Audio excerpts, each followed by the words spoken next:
அரை கிணறை தாண்டாத அறிவாலயம். அதிவேகத்தில் அதிமுக. போட்ட ஸ்கெட்சை பக்காவாக முடித்த எடப்பாடி.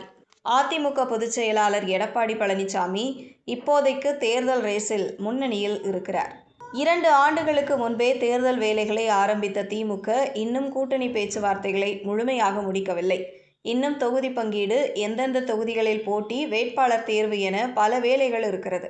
ஆனால் தாமதமாக தொடங்கினாலும் தொகுதி பங்கீட்டை முடித்துள்ள எடப்பாடி தற்போது பிரச்சாரத்தையே தொடங்கிவிட்டார் என்பதும் கவனிக்கத்தக்கது. 2026 சட்டமன்ற தேர்தலை முன்னிட்டு தமிழ்நாடு அரசியல் களம் தகிக்க தொடங்கியிருக்கிறது. ஆளும் திமுக கூட்டணி, எதிர்க்கட்சியான அதிமுக, பாஜக கூட்டணி, நாம் தமிழர், தமிழக வெற்றிக்கழகம் என 4 அணிகள் இந்த தேர்தலில் களம் காண்கின்றன. திமுக கூட்டணியை பொறுத்தவரை காங்கிரஸ், விடுதலை சிறுத்தைகள், கொங்குநாடு மக்கள் தேசிய கட்சி, இந்திய கம்யூனிஸ்ட், மார்க்சிஸ்ட் கம்யூனிஸ்ட், இந்திய யூனியன் முஸ்லீம் லீக் உள்ளிட்ட 20க்கும் மேற்பட்ட கட்சிகள் அணிவகுக்கின்றன. தற்போதைக்கு அந்த கூட்டணியில் தொகுதி பங்கீடு மட்டுமே முடிந்திருக்கிறது. அதிலும்